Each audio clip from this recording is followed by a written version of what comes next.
Francisco Ignacio Madero, llamado erróneamente Francisco Indalecio Madero, fue un político mexicano cuyo pronunciamiento contra el régimen de Porfirio Díaz desencadenó la Revolución Mexicana.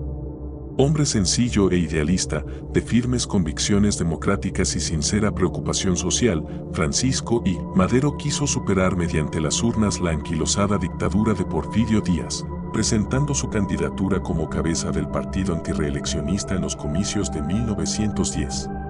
Sin embargo, tras ser detenido en plena campaña electoral y verse forzado al exilio, entendió que solo un levantamiento popular podía traer un verdadero cambio. Redactó entonces desde el exilio el Plan de San Luis, un programa político que incluía un llamamiento a alzarse en armas contra el régimen dictatorial de Díaz el 20 de noviembre de 1910, fecha de inicio de la Revolución Mexicana. El triunfo revolucionario lo elevó a la presidencia en 1911, pero, incapaz de contentar a los líderes agraristas radicales y presionado a la vez por los sectores conservadores y por los Estados Unidos, acabó siendo traicionado y asesinado por Victoriano Huerta, uno de sus generales de confianza. De este trágico modo terminaron los empeños reformadores de un hombre honesto, un final que, por desgracia, no fue infrecuente en los turbulentos inicios de la Revolución. Miembro de una acaudalada familia de terratenientes e industriales, Francisco Ignacio Madero recibió una esmerada educación en Francia y en Estados Unidos. A su regreso a México en 1892, se estableció en San Pedro de las Colonias y se hizo cargo de parte de la hacienda familiar, etapa en que se puso de manifiesto su espíritu progresista y emprendedor. Modernizó los sistemas de cultivo y de riego y se esforzó en mejorar la situación de sus trabajadores. Aunque ya por aquellos años albergaba ideales democráticos y de reforma social, así como una preocupación por las condiciones de vida de los campesinos, no empezó a participar activamente en la vida política hasta muchos años después. La larga dictadura paternalista de Porfirio Díaz había supuesto la consolidación del principio del orden frente al de las libertades públicas como instrumento para conseguir el desarrollo económico de México. Benefactor de la oligarquía agraria y protector de los privilegios de la Iglesia y de las inversiones anglosajonas, Porfirio Díaz se había eternizado en el poder gracias a la anulación del principio de no reelección, recogido en la Constitución de 1857. El gobierno del dictador descansaba sobre una triple alianza: hacienda, sacristía y cuartel, sectores en que se concentraba todo el poder y todas las tierras. La estabilidad política y las mejoras económicas que logró Díaz, sin embargo, no fueron a la par con la situación que vivía la mayoría de la población, que no se beneficiaba por igual de las ventajas de la industrialización y del comercio. Los desequilibrios sociales se agudizaron y se extendió el deterioro de las condiciones de vida entre el campesinado y el proletariado urbano. La inactividad del Parlamento impidió la puesta en marcha de los cauces apropiados para corregir los desequilibrios. En los últimos años del porfiriato, el descontento no se limitaba a las clases más desfavorecidas, surgieron voces críticas entre las mismas élites, se gestaron nuevos partidos políticos y aparecieron nuevos líderes, entre ellos Francisco Madero. Hacia 1905, los abusos de poder del gobernador de Coahuila, Miguel Cárdenas, determinaron el inicio de su activismo político. Fundó el Partido Democrático Independiente y empezó a exponer sus ideas en el rotativo El Demócrata. En 1908, en una célebre entrevista concedida a un medio norteamericano, Porfirio Díaz declaró que el país había alcanzado suficiente madurez para iniciar un proceso aperturista. Anunció asimismo su propósito de no presentarse a la reelección y de permitir la participación de nuevas formaciones políticas. Madero aprovechó esta efímera ventana de esperanza para publicar, en octubre del mismo año, La Sucesión Presidencial de 1910, obra de talante moderado en defensa de las libertades civiles y de la democratización real del país que tuvo un amplio eco. Pero un repentino cambio de opinión de Díaz, que volvió a postularse candidato, dio al traste con las expectativas y causó gran indignación. Todo ello no hizo sino intensificar el activismo de Madero.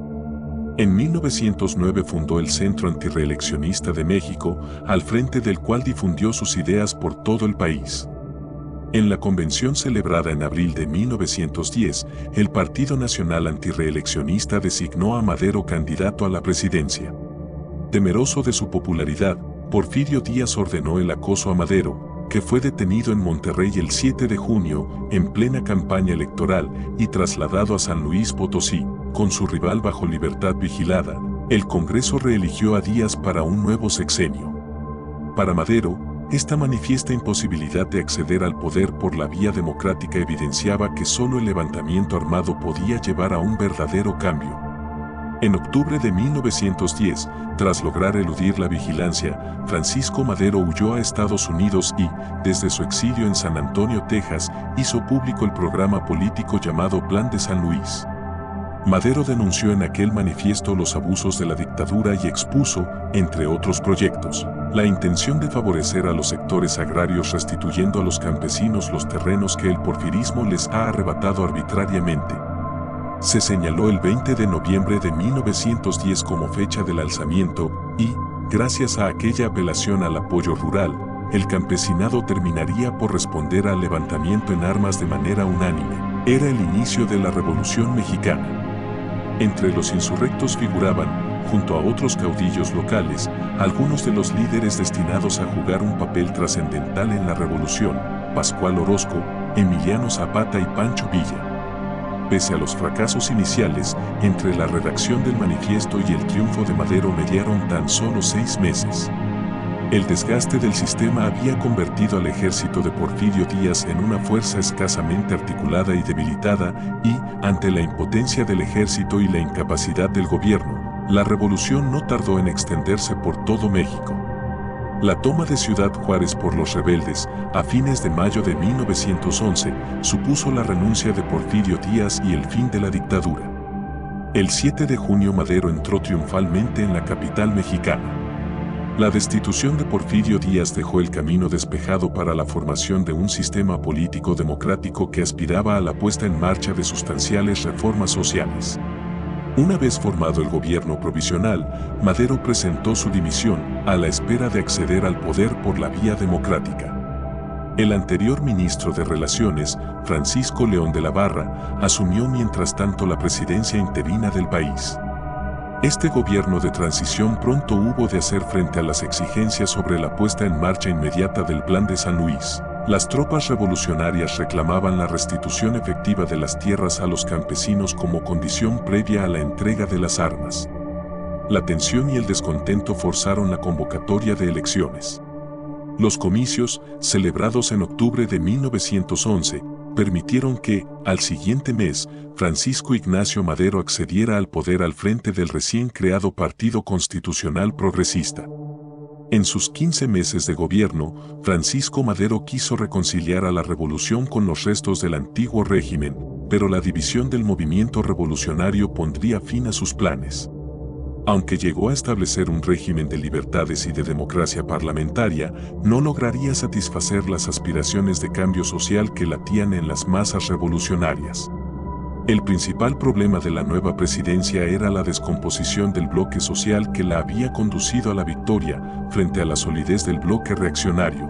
La alianza entre el campesinado y las clases urbanas iba perdiendo cohesión. Madero promovió medidas para redistribuir la tierra, pero a los campesinos les parecieron demasiado tibias. Los sectores más radicales exigían expropiaciones. En otros ámbitos de la producción, como el textil y la minería, se inició una campaña de huelgas para reclamar mejoras laborales. Entretanto, el gobierno de Madero puso en marcha acciones para mejorar la atención sanitaria y educativa de la población y aprobó la reducción de la jornada laboral, que pasó de 12 a 10 horas. Intentó también racionalizar la recaudación de impuestos y evitar el encarecimiento de los artículos de primera necesidad. Pero, a la postre, los esfuerzos de Madero resultaron infructuosos. Desde el principio hubo de enfrentarse, por un lado, a los líderes revolucionarios agraristas, descontentos con su tibieza reformista, y, por otro, a las fuerzas contrarrevolucionarias conservadoras. Emiliano Zapata fue el primero en levantarse en armas contra Madero. El llamado Plan de Ayala, redactado por Zapata el 25 de noviembre de 1911 en la villa de Ayala, acusaba a Madero de traidor, desconocía su autoridad y proponía como jefe de la revolución a Pascual Orozco o, en caso de que éste no aceptara, al propio Zapata. Pero lo más importante de aquel documento pieza clave de la ideología de la Revolución Mexicana, era su contenido social. Se establecía la reforma agraria y la distribución de tierras como eje de la política e ideología revolucionarias. Los zapatistas, en definitiva, se levantaron contra el gobierno porque Madero no había cumplido la promesa de devolver las tierras comunales. Durante los 12 meses siguientes, las fuerzas gubernamentales fueron incapaces de sofocar completamente el levantamiento zapatista. Algunas mentes lúcidas, como Luis Cabrera, comprendían que era necesario encontrar una solución jurídica a las demandas campesinas.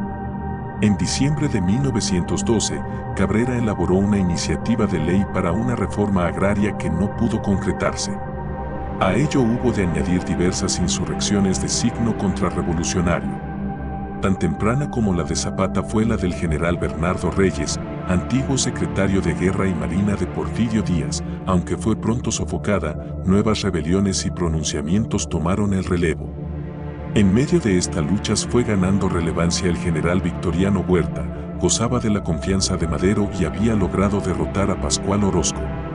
Comandante de las fuerzas que debían defender al gobierno, Huerta protagonizó una célebre e ignominiosa traición durante la llamada Decena Trágica, nombre con que son conocidos los violentos sucesos acaecidos en la capital mexicana del 9 al 19 de febrero de 1913, con el beneplácito de Estados Unidos. Victoriano Huerta depuso a Madero y mandó fusilarlo alegando que había intentado escapar. De este modo Francisco Ignacio Madero, que no había conseguido en vida mantener unidos a los revolucionarios, se convirtió tras su muerte en un símbolo de la unidad de la revolución contra el usurpador Huerta. Así fue como Francisco Ignacio Madero se convirtió en un ícono de la historia de México, pero como él, hay muchos personajes que necesitamos conocer su vida y legado. Es por eso que te invitamos a suscribirte a nuestro canal, para que podamos compartir más de la historia del mundo contigo.